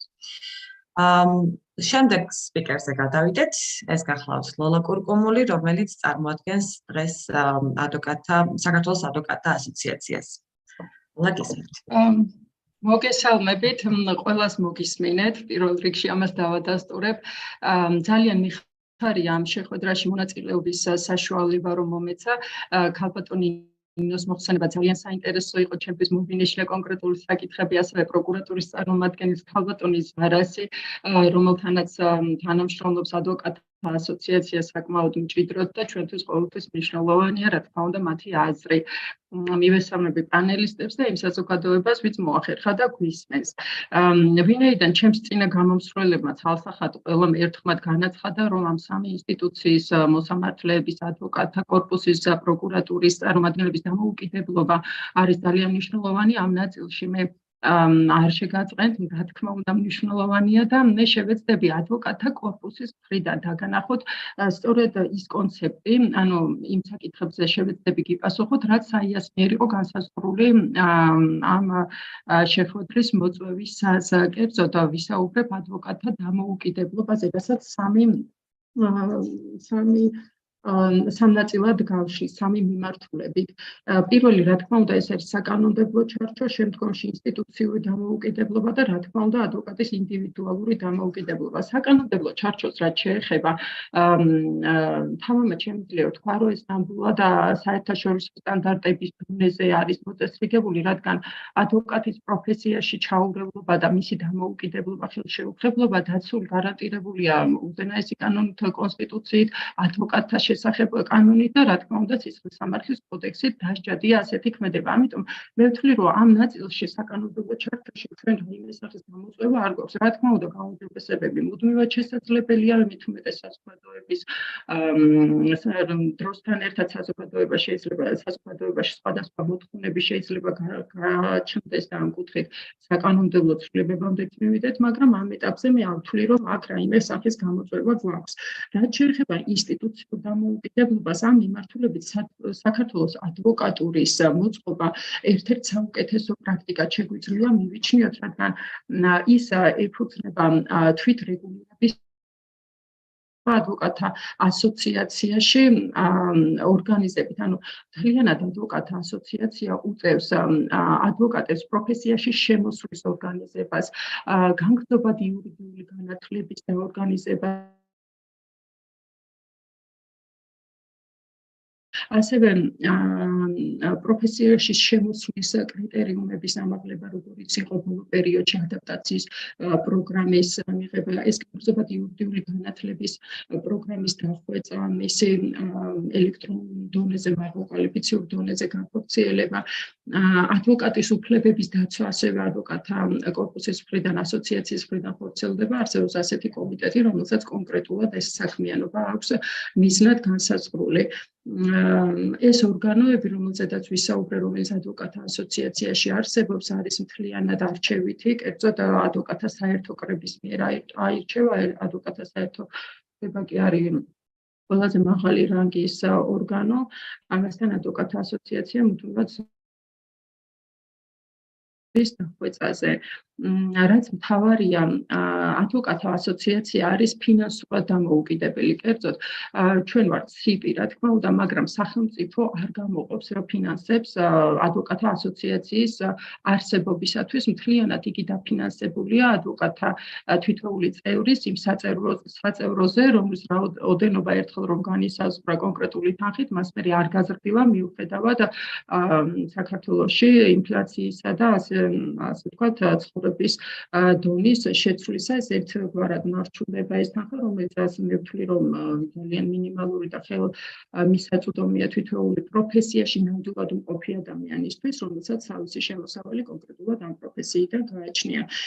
ფინანსური დამოუკიდებლობა არის ერთ-ერთი გარანტი იმისა, რომ ხმამაღლა განაცხადო, რომ მართლმსაჯულებს ამ ბოლოში ყველაზე ნაკლები ეჭვი შეიძლება გაჩნდეს იმისა, რომ ადვოკატის საქმიანობა იყოს ადვოკატთა ასოციაცია ან კონკრეტული ადვოკატის საქმიანობა ინსტიტუციურ თუ ინდივიდუალურ დონეზე იყოს რაიმენაირად შეზღუდული. მესამე საკითხი არის ინდივიდუალური დამოუკიდებლობა და როდესაც ამ შეხვედრისთვის კონცეფტი იყო, რომ ჩვენ გამოგვიკვეთ არსებული გამოწვევები ან ესეთი მითითება იყო, რომ ჰიპოთეტურად რა შეიძლება იყოს მიზეზი, ხომ? აი სწორედ ამ ნაწილში, ინდივიდუალური დამოუკიდებლობის ნაწილში მინდა ხაზი გაუსვა, რომ დიახ არსებობს გამოწვევები ამ ნაწილში, რაც ამ ეტაპზე არის დაფიქსირებული ადვოკატთა კორპუსის მიერ. როგორც უკვე აღნიშნე, საკანონმდებლო ჩარჩო არის მოწესრიგებული, ინსტიტუციურ დონეზე მოწესრიგებული ადვოკატთა ასოციაცია და მიუხედავად ამისა, სისტემატიურ რეჟიმში მეტნაკლებად ყოველ შემთხვევაში არსებობს ხოლმე განცხადებები იმის შესახებ, რომ კონკრეტული ადვოკატების საქმიანობაში კონკრეტული ინსტიტუციების წარმომადგენლების მხრიდან იყო მცდელობა ჩარევის, დაშინების, იყო განცხადებები კონკრეტულად განხმაურებულ საქმეებზე. მე ახლა ვარ იურისტი, რა თქმა უნდა, მტკიცებით ფორმაში, რომ ეს აუცილებლად ამ ინსტიტუციის წარმომადგენლების მხრიდან მოხდა ამ კუთხით არ ვშლი ამ საკითხს, მე ვშლი იმ კუთხით, რომ იყო განცხადებები ადვოკატთა მხრიდან, რომ აღმოაჩინეს მათ სახლში, საცხოვრებელ სახლში, ავტომანქანაში მოსასმენი აპარატურა იყო პოლიციის შენობაში კონკრეტულ ადვოკატზე ფიზიკური ძალადობის შესახებ განცხადებები. რაც რა თქმა უნდა მუშაობას საჭიროებს, თუმცა აუცილებლად ხაზი უნდა გაუსვა იმას, რომ მიუხედავად იმისა, რომ ამ ფაქტებზე ვსაუბრობ და ასეთი ფაქტები არსებობს, ადვოკატის პროფესია დღეს არის სხვა დონეზე, არსებითად განსხვავდება იმ მდგომარეობისგან, როდესაც საერთაშორისო ორგანიზაციების მიერაც კი აღიარებული იყო, რომ სისხლის სამართლის სპეციალიზაციით მომუშავე ადვოკატების პროფესია იყო ჩამოშლილი და ეს იყო, ანუ ეს არ იყო მხოლოდ ქვეყნის შიგნით აღიარებული, არამედ ამას აფიქსირებდნენ საერთაშორისო ორგანიზაციებიც კი. დღეს, რა თქმა უნდა, სხვა მდგომარეობა გვაქვს, თუმცა ფაქტია, რომ ხდება ესეთი ჩარევა, რაც რა თქმა უნდა გამოწვევაა და მე მაქვს იმედი, რომ ამაზე მუშაობას გავაგრძელებთ და შესაბამისად იქნება მინიმალურ დონეზე დაყვანილი, ან სულაც აღმოფხვრილი ეს პრობლემები. ინდივიდუალური დამოუკიდებლობის ნაწილსაც სამნაწილად გავშლი ეს იყო პირველი ნაწილი, რაზეც მინდოდა ამის საუბრა, რაც სისტემატიურად ხდება ხოლმე ამის დაფიქსირება და ამ ნაწილშიც, როგორც უკვე ვთქვი, ადვოკატთა ასოციაციას აქვს თავისი ორგანო, ეს არის კომიტეტი, ერთ-ერთი ადვოკატის უფლებათა დაცვა და ამ კომიტეტს რიგ შემთხვევებში ჩემს მიერ გაცხადებული ფაქტებიდან გამომდინარე უწევს ადვოკატის დაცვა, რიგ შემთხვევებში კი ადვოკატის მიმართ მიმდინარეობს ხოლმე კონკრეტული საქმე, შესაძლოა სისხლის სამართლის საქმე და ამ ნაწილში მონაწილეობა. აქაც მინდა რომ ხაზი გაუსვა, რომ ბოლო 10 წლეულში ადვოკატების მიმართ ბრალის წაყენების ფაქტები არის მინიმალურ დონეზე დასული და ამასაც დადებითად შევაფასებდი. მეორე პრობლემა გამოწვევა არის საზოგადოების წარმოდგენა ადვოკატის პროფესიის შესახებ. კერძოდ, განსხვავებულ საქმეებზე ხშირად ხდება ხოლმე საზოგადოების მხრიდან ღია ბულინგი კონკრეტული ადვოკატის აღშფოთება იმის შესახებ, თუ რატომ იცავს ეს კონკრეტული ადვოკატი ასეთ საქმეზე ბრალდებულ ადამიანს და ამ ნაწილში ადვოკატთა ასოციაცია თავისი შესაძლებლობის ფარგლებში მუდმივად მუშაობს საზოგადოების ცნობიერების ამაღლებაზე, თუმცა მხოლოდ ზეპირი ახსნა იმისა, რომ ყველა ადამიანს სჭირდება დაცვა და დაცვის უფლება კონსტიტუციით გარანტირებულია და ვისაც ბრალი წაუყენეს აუცილებლად მსჯავრდებული არ გახდება ეს არ ყოფნის, როგორც წესი, სანამ სასამართლო კონკრეტულ საქმეზე გამოიტანს გადაწყვეტილება, საზოგადოებას უკვე შეფასებული ყავს ხოლმე ეს ბრალდებული და საზოგადოებას ხანდახან უკვე გამოტანილი აქვს ხოლმე თავისი გადაწყვეტილება და ეს ასე სოციალური მედიის საშუალებით ვრცელდება და მომხრეები ხავს კონკრეტულ საქმეს, მე საზოგადოება არაერთხელ გავხდით მოწმე, რომ იხლიჩება ორად, გამოუჩნდებიან დამცველები, ბრალდებლები და ასე შემდეგ სახალხო სასამართლოდ იქცევა ხოლმე სოციალური სივრცე. აი ამ კონკრეტული პრობლემის დაძლევის გამო, გარდა იმისა, რომ ადვოკატთა ასოციაციის თავმჯდომარე აკეთებს ხოლმე განცხადებას და ზეპირი ფორმით ვცდილობთ მივაწოდოთ საზოგადოებას ჩვენი შეხედულებები ადვოკატის პროფესიის შესახებ, ასევე მოხდა ადვოკატთა ასოციაციის დაკვეთით რეჟისორ თომა ჩაგელიშვილის მიერ ფილმის გადაღება. ეს არის დოკუმენტური მცირე მოკლემეტრაჟიანი ფილმი, სადაც ასახულია საქართველოს ადვოკატურის ისტორია. ჩემთვის პირადად ძალიან სენსიტიური ისტორია აქვს ჩვენს ადვოკატთა კორპუსს. მართლაც ძალიან ღირსეული წარმომადგენლები ჰყავდა ჩვენს პროფესიას და ამ ვიდეოში არის ფაქტებზე როგორ თავგანწირვა გამოიჩინეს რეპრესიული პერიოდების დროს საქართველოს ადვოკატებმა, ჩვენი მოსაზრებით ასეთი ტიპის აქტივობა საზოგადოებას მეტად დაეხმარება. ასევე მოხდა დათო ტურაშვილის მიერ წიგნის გამოცემა, ეს არის თავისუფალი ადამიანი. წიგნი მიეძღვნა ადვოკატთა ასოციაციის 100 წლის იუბილეას, მასში ასევე ასახულია მნიშვნელოვანი მომენტები, დოკუმენტური მომენტები, როგორ ვითარდებოდა ადვოკატთა კორპუსი, როგორი გამოჩენილი და საამაყო ადამიანები იყვნენ ამ პროფესიაში და როგორ მოვიდა ადვოკატთა კორპუსი ამ მდგომარეობამდე, როგორც არის დღეს. ვფიქრობ, ასეთი აქტივობების გააგრძელებს ადვოკატთა ასოციაცია. მთავარია, რომ საზოგადოებამ უყუროს და წაიკითხოს ასეთი ტიპის ღონისძიებები ან წიგნები. რასაც მინდოდა ხაზი გაუსვა, ეს არის პროფესიული კომპეტენცია. რა თქმა უნდა, ჩვენი პროფესიული კომპეტენცია არის ჩვენი დამოუკიდებლობის ერთ-ერთი გარანტი. პროფესიული კომპეტენციის ნაწილში ხაზს გაუსვავ, რომ ადვოკატთა კორპუსში, ანუ ჩვენ წევრი რომ ადამიანი გახდეს, აი ეს წესი ბოლო პერიოდში შეიცვალა. კერძოდ ადრე თუ საჭირო იყო მხოლოდ საკვალიფიკაციო გამოცდის ჩაბარება, დღესდღეობით ამ გამოცდის შემდგომ პირს უწევს ადაპტაციის პროგრამის გავლა, რაც არის 12 თვიანი. ადაპტაციის პროგრამა მოიცავს თეორიულს და პრაქტიკულ კურსს. თეორიულ კურსში ძირითადად ხდება ადვოკატთა ეთიკის კოდექსის შესწავლა, პროფესიულ დანარჩენი 9 თვიანი კურსი კი მოიცავს პრაქტიკას და საკმაოდ კარგი, ესე ვთვლი, რომ საკმაოდ კარგი ცვლილება იყო ეს, რადგან ადვოკატთა პროფესიაში უფრო მაღალკვალიფიციური კადრების შემოდინებას შეუწყობს ხელს. პროფესიული კომპეტენციის ნაწილში ხაზს გაუსვავ ეთიკის საკითხებს. ადვოკატთა ასოციაციის მხრიდან იმდენად დიდი ყურადღება ექცევა ეთიკის საკითხებს, რომ ჩვენთვის განგრძობად იურიდიული განათლების ფარგლებში სავალდებულოა ყოველწლიურად, რომ მოვუსმინოთ ეთიკის კურსს. ეთიკის კურსი ამ ეტაპზე ციურად გვიტარდება და გარდა ამისა მოქმედებს ადვოკატთა ასოციაციაში ეთიკის კომისია. ეთიკის კომისიას აქტიური ჩართულობა აქვს განცხადებაზე, რამდენადაც ჩემთვის ცნობილია, საკმაოდ სწრაფ რეაგირებებს აკეთებენ და ასე რომ ეს არის ბერკეტი ადვოკატთა კორპუსისათვის და კონკრეტული წევრისათვის, რომ ის იყოს ეთიკური, მან მისი ემოციები აკონტროლოს და იყოს მოწოდების სიმაღლეზე მისი პროფესიული საქმიანობის განხორციელებისათვის, რათა არ მოხდეს მის მიმართ კონკრეტული დისციპლინარული საქმის წარმოება. საიასმიერ იყო საკითხი დასმული, როგორ შეუძლიათ იურიდიულ პროფესიებს დაასრულონ ერთმანეთის დამოუკიდებლობა. ამ საკითხზეც მინდა რომ რაღაც თქვენი ყურადღებას გამოვხილო. ჩემი აზრი ასეთია, რომ რა თქმა უნდა, სამივე ამ ინსტიტუციის დამოუკიდებლობა ძალიან მნიშვნელოვანია და ამაზე ჩემს წინა გამოსვლებმა ყველა მისაუბრეთ და მე თქვენ გეთანხმებით. მაგრამ მაინც ვთვლი, რომ სასამართლოს დამოუკიდებლობა არის ყველაზე პრიორიტეტული.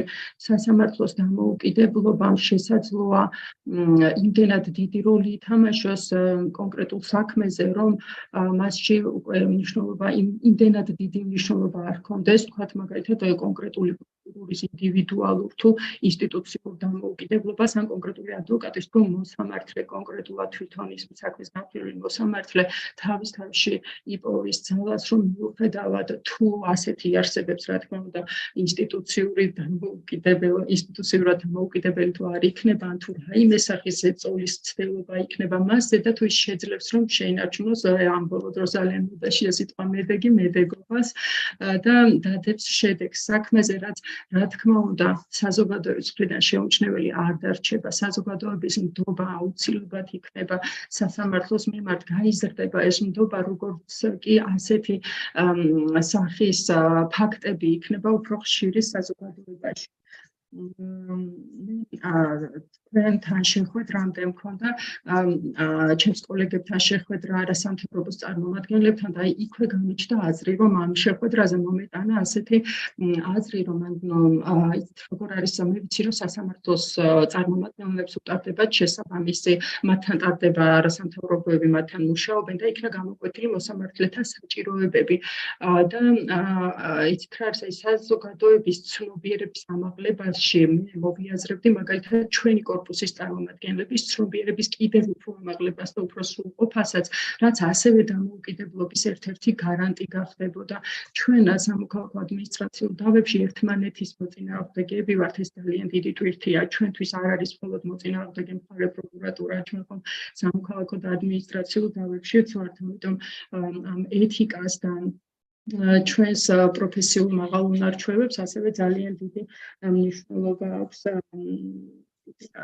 ლოლა, თუ შეგიძლიათ ოდნავ რამოდენიმე წინადადებით შევაჯამოთ და შემდეგ კითხვების რეჟიმში აუცილებლად გავაგრძელებთ კიდევ. ბოლოში ვარ გასული, თუ დროს გადავაცილო უკაცრავად და ერთ საკითხს ვიტყვი მხოლოდ, სულ ვცდილობ მსგავსი ტიპის შეხვედრებზე მოვიტანო ორგანიზატორებთან, აი მაგალითად ამ შემთხვევაში საიასთან, ჩემი აზრი რის შესახებ, იცით, ასეთ შეხვედრებში რატომღაც სულ მონაწილეობთ ადვოკატები, მოსამართლეები, პროკურორები და ვისურვებდი, რომ საგამოძიებო ორგანოს სხვა წარმომადგენლების ჩართულობაც მოხდეს და ასევე მსხვერპლთა დაცვის ორგანოების წარმომადგენლების, რომლებიც დავის შემთხვევაში ბავშვის წარმომადგენლობას ახორციელებენ ხოლმე და აი არასრულ წყობებზე დამოკიდებული საქმეების მართლმსაჯულებაზე თუ ვისაუბრებთ, აუცილებლად ეს ორგანო არის ძირითადი ბირთვი და მათი უფრო მეტად განვითარება, უფრო მაღალკვალიფიციურ საფეხურზე ასვლა ჩვენი მართლმსაჯულების ხარისხის და დამოუკიდებლობის ასევე ერთ-ერთი გარანტი იქნება და საგამოძიებო ორგანოებზე ძალიან დიდ ყურადღებას ამახვილებენ ხოლმე ასეთი შეხვედრების ორგანიზატორები, მე პირადად ვიქნები მადლობელი, რადგან მაგალითად დაძარალებულ მხარესთან პირველი კონტაქტობს ეს არის გამომძიებელი და მარწესრიგის ოფიცერი მადლობთ და მიხარია რომ ვიყავი ჩართული და მომეცა შესაძლებლობა ეს საქმე მომეტანა თქვენამდე. ძალიან დიდი მადლობა, ძალიან საინტერესო სპიჩისთვის და გავითვალისწინებთ აუცილებლად შემდეგ დისკუსიებში უფრო ფართო ჩართულობას ნამდვილად, რომელიც ნამდვილად მნიშვნელოვანი არის თემატიკიდან გამომდინარე. ახლა უკვე შეგვიძლია გადავიდეთ კითხვა-პასუხის რეჟიმზე. ჩვენ გვაქვს რამოდენიმე კითხვები და მე ვეცდები, რადგანაც ცოტა დრო დაგვრჩა, რომ გავაერთიანო თემატურად რამდენიმე კითხვა და შემდეგ თქვენ გექნებათ საშუალება, რომ ამ კითხვებზე თქვენი აზრიც მოგახსენოთ. პირველ რიგში ალბათ ყველაზე საინტერესო რაც და ალბათ ყველას მოგემართებათ, ყველა სპიკერს ამ შემთხვევაში იყო ასეთი შეკითხვა. ხომ არ ფიქრობთ თქვენი აზრით რა ფაქტორები ახდენენ გავლენას იურიდიულ პროფესიაზე, ცალ-ცალკე იყო თქვათ მოსამართლეზე, ადვოკატზე, თუმცა მოდი მთლიანად ვისაუბროთ და გავაფართოვოთ ჩვენი არეალი. და რას ფიქრობთ, როგორი გავლენა შეიძლება ქონდეს და რა ფაქტორებს შეიძლება ქონდეთ საზოგადოების მხრიდან გავლენა მოსამართლეებზე, პროკურორებზე, ჩვენ აქ ვახსენეთ კიდეც, რომ აი მაგალითად ლოლამ აღნიშნა, რომ ხშირად ადვოკატების მიმართ წარმოიქმნება ხოლმე საზოგადოების თქვათ ან უკვე არსებობს საზოგადოებაში კონკრეტული წარმოსახვა რა შეიძლება ან დამოკიდებულება ადვოკატების მიმართ. ასევე ეს კითხვა შეეხება თქვათ პროკურატურისა და სასამართლოსაც, ვინაიდან როგორ ფიქრობთ საზოგადოების რა დონეზე შეიძლება მოახდინოს საზოგადოებამ და საზოგადოების შეხედულებებმა გავლენა სასამართლოს დამოუკიდებლობაზე და პირიქით ზოგადად რა იწვევს საზოგადოებაში ასეთ ცვლილებას განსაკუთრებით საქართველოს კონტექსტში. ალბათ ეს იქნებოდა საინტერესო, რომ გაგვიშალა. პირველ რიგში ვთხოვ ალბათ უფრო ადვოკატებზე საუბრის შემთხვევაში ზარამ გვიპასუხოს და შემდეგ გადავიდეთ სხვა სპიკერებს.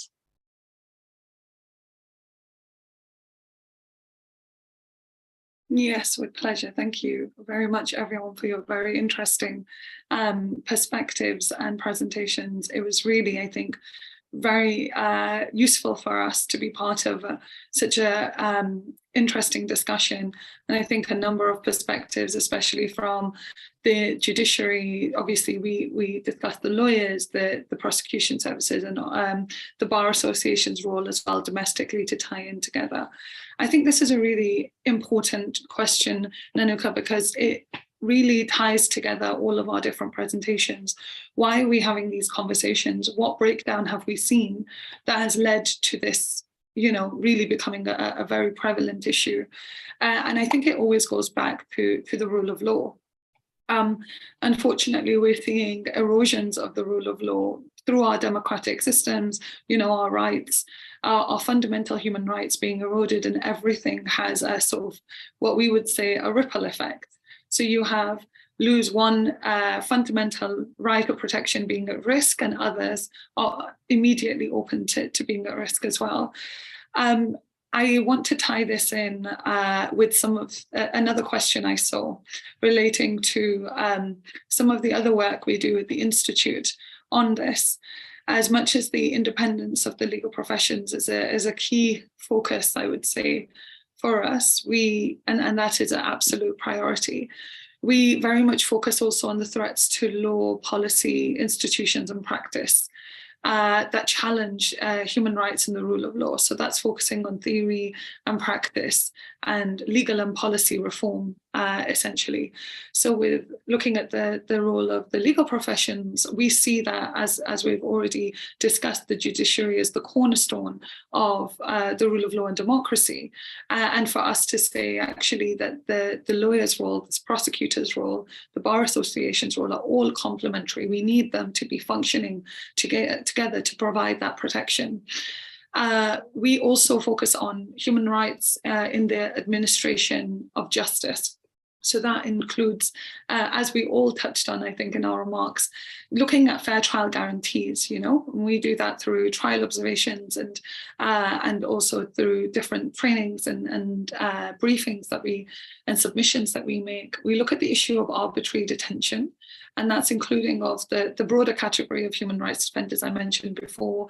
Often judges, lawyers, prosecutors fall also within this category. And there is a role and responsibility on the Bar Association, for example, in terms of providing the support when there is such a breakdown. We look at issues like the death penalty, torture prevention, and enforced disappearances within our programming as well.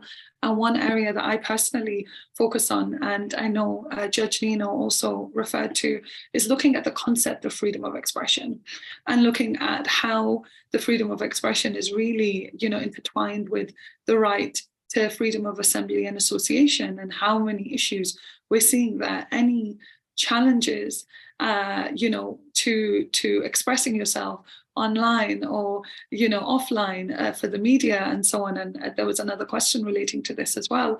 It is very, very, very important for there to be a clear-cut line and between what is truth and what is not, and to be able to push forward, I guess, these democratic values and principles that we all, unite all of us. So this, again, is a really, really important area.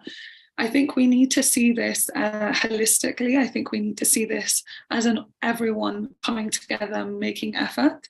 I think, as mentioned by Lola, possibly a couple of other colleagues joining this call, and us obviously being able to I guess, differentiate and expand the discussion.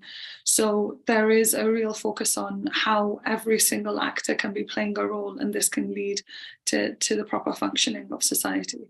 Unfortunately, this conversation will keep going back to the independence starting point with the legal professionals, starting point with the institutions who have the role and are able to exercise that independence. But any undue influence, any pressure from the state, any, and really going back to how you mentioned at the beginning of this, Nanuka, the separation of powers principle, without relying on these very, very important notions, there's a breakdown across all fronts. So I'll pass over to my other panelists to hear what they say on this issue. Madloba Zara, მინდა რომ ცოტა კიდევ უფრო მეტად შევძინოთ რომ მართლმსაჯულების და პროკურატურის კუთხით ჩვენი კითხვებიდან ამ კითხვას, ამიტომ ალბათ მინდა თქვენთან გადმოვიდოდი. და ანუ ესეც დავამატოთ იმ კუთხით, რომ ის საზოგადოებაში განწყობებით შეგვიძლია შევაფასოთ და ამასთანავე იყო რამდენიმე შეკითხვა საბჭოსთან დაკავშირებით, ასევე სამოქალაქო სექტორთან დაკავშირებით. Როგორ ფიქრობთ, რა შეიძლება, ის რომ ცალკე განწყობების ამბავი საზოგადოებაში, როდესაც ისინი სასამართლოს უყურებენ და დღეს სამწუხაროდ ეს ნდობა და ეს განწყობა არ არის იმდენად ძლიერი, როგორც თქვა ყველას გვინდა რომ იყოს. თუმცა რა შეიძლება რომ სამოქალაქო სექტორმა გააკეთოს იმისთვის, რომ ცვლილებებს დაეხმაროს და უფრო მეტად თქვა ხელი შეუწყოს ინდივიდუალური მოსამართლეების დამოუკიდებლობას ან სასამართლოს უფრო მეტად გაძლიერებას და ასევე იუსტიციის უმაღლესი საბჭოც მისი ვალდებულება არის რომ ხელი შეუწყოს სასამართლოს დამოუკიდებლობას და დაიცვას ეს პრინციპი და რა შეუძლია თქვენი აზრით რომ საბჭომ გააკეთოს ან რა უნდა იყოს მათი ვთქვათ მიზანი, ზოგადი მიზანი და ზოგადი აქტივობები, რაც შეიძლება რომ სამოქალაქო სექტორმაც და ასევე საბჭომაც განახორციელონ იმისთვის, რომ კიდევ უფრო მეტად შეუწყონ ხელი იურიდიულ პროფესიის დამოუკიდებლობას. Აი ამაზე რომ სამწუხაროდ უნდა გთხოვოთ რომ ძალიან მოკლედ, ვიცი რომ ძალიან დიდი თემა არის, მაგრამ თქვენი მოსაზრება რომ გითხრათ. მადლობა ნანუკა, მართლაც ძალიან დიდი თემაა და რთული ამოცანა დამისახეთ. რომ ორ სიტყვაში ამ ურთულეს შეკითხვას პასუხი გავცეთ. რაც თქვენ ჩამოაყალიბეთ ახლა როგორც შეკითხვები, რა თქმა უნდა, დიდი ხანია აწუხებს ქართულ საზოგადოებას, მათ შორის მოსამართლეებსაც გვაწუხებს, როდესაც ფიქრობთ ხომ ჩვენი პროფესიის დამოუკიდებლობაზე.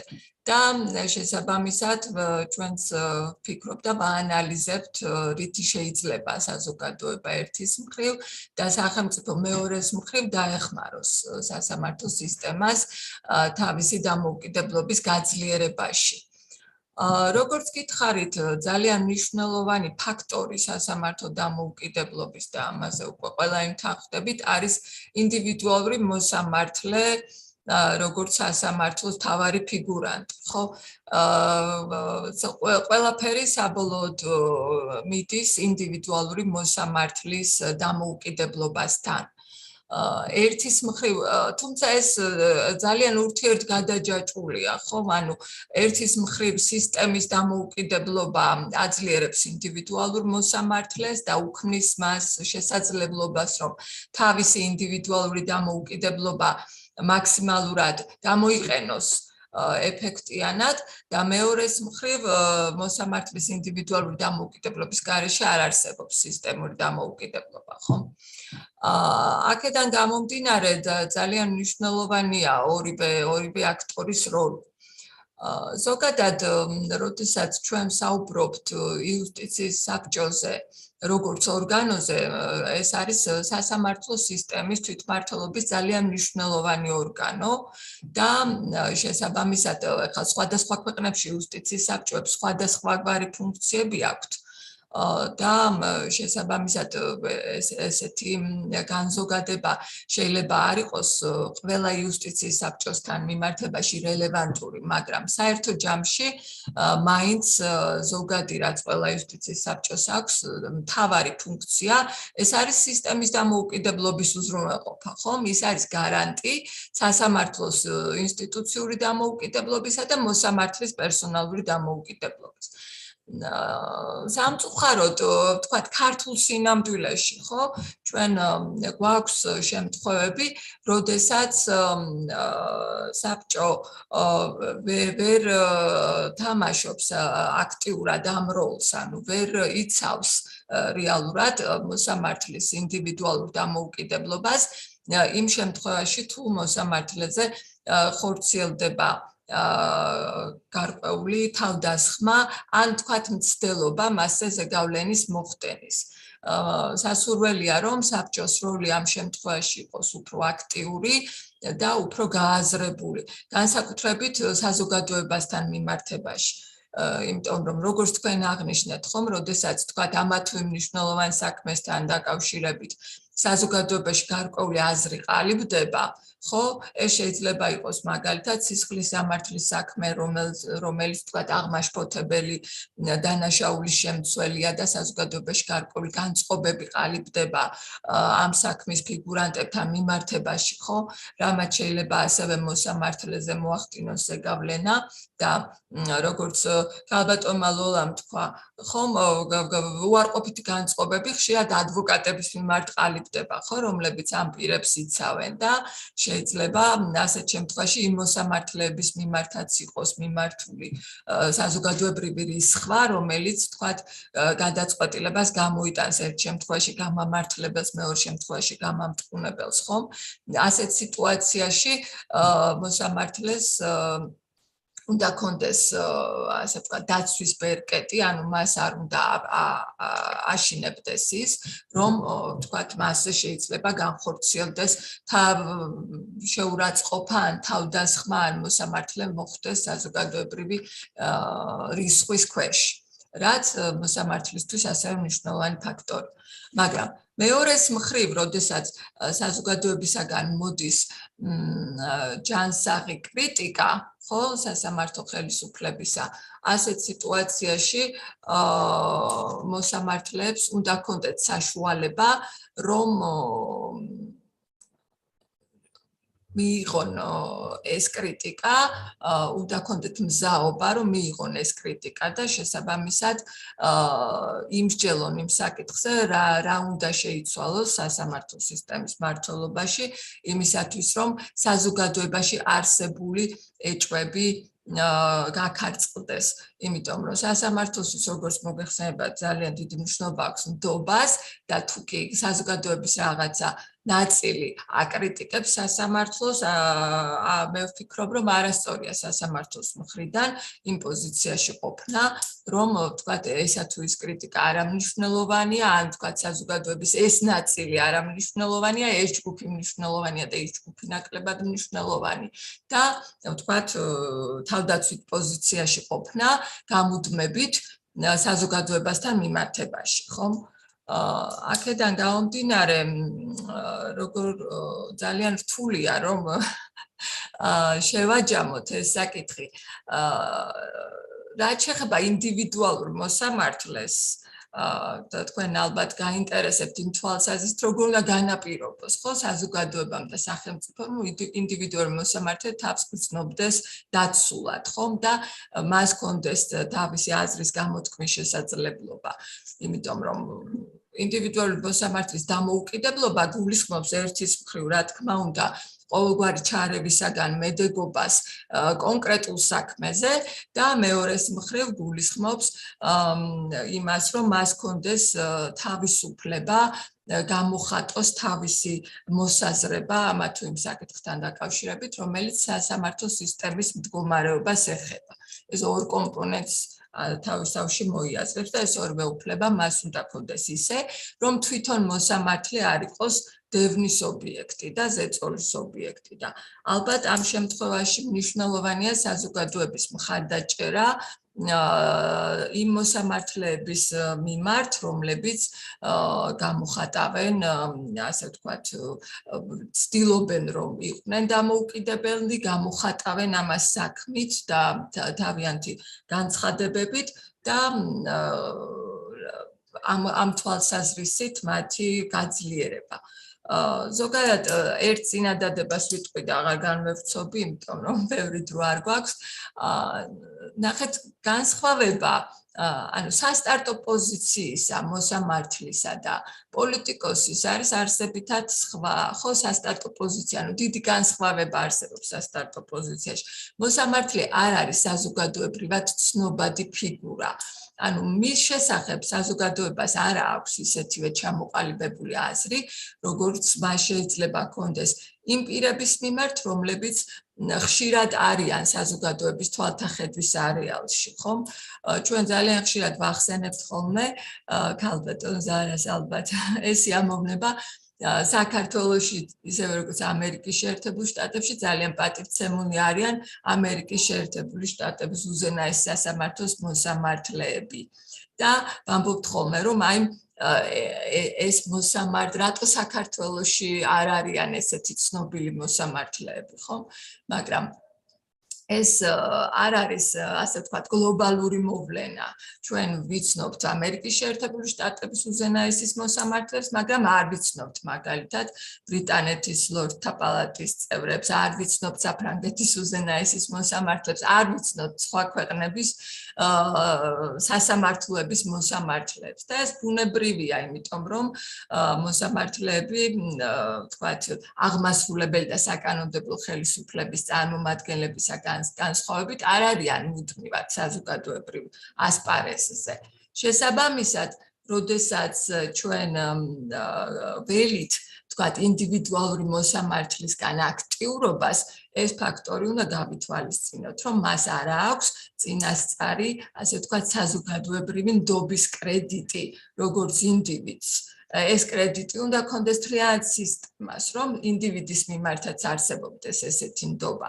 თუ ზოგადად სისტემის მიმართ არ არსებობს ნდობა, მაშინ კონკრეტული მოსამართლის სახელი არ ასოცირდება ამ ნდობასთან. ხომ მიხვდით რა? მადლობა ქალბატონო. გამოწვევები და საზოგადოება, აი არასამთავრობო სექტორიც თუ ამ ხრივ შეხედავს ამ პრობლემას, ძალიან საინტერესო იქნება. დიდი მადლობა ქალბატონ ნინო, საინტერესო იდეისთვის ნამდვილად. სწორი ხედვა არის ალბათ ის, რომ შევხედოთ დამოუკიდებლობას, მოსამართლე დამოუკიდებლობას განსაკუთრებით ამ მიმართულებით. ძალიან მინდა რომ კიდევ გავშალოთ ეს საკითხები და უფრო მეტი ვისაუბროთ ამ თემაზე თქვენთან ერთად, თუმცა ძალიან გადავაჭარბეთ ჩვენს დროს. თუმცა ნამდვილად საინტერესო იყო თქვენთან ერთად ამ საღამოს ამ საკითხებზე მსჯელობა და იმედი მაქვს, რომ როგორც თქვენთან, ასევე თქვენი პროფესიის წარმომადგენლებთან კიდევ იმ თანამშრომლობთ და საია ნამდვილად გააგრძელებს მათთან უფრო მჭიდრო კონტაქტს მსგავს ღონისძიებებთან და ასევე სხვადასხვა მსგავს პროექტებთან დაკავშირებით. დიდი მადლობა და დაგემშვიდობებით. მადლობა და ნახვამდის.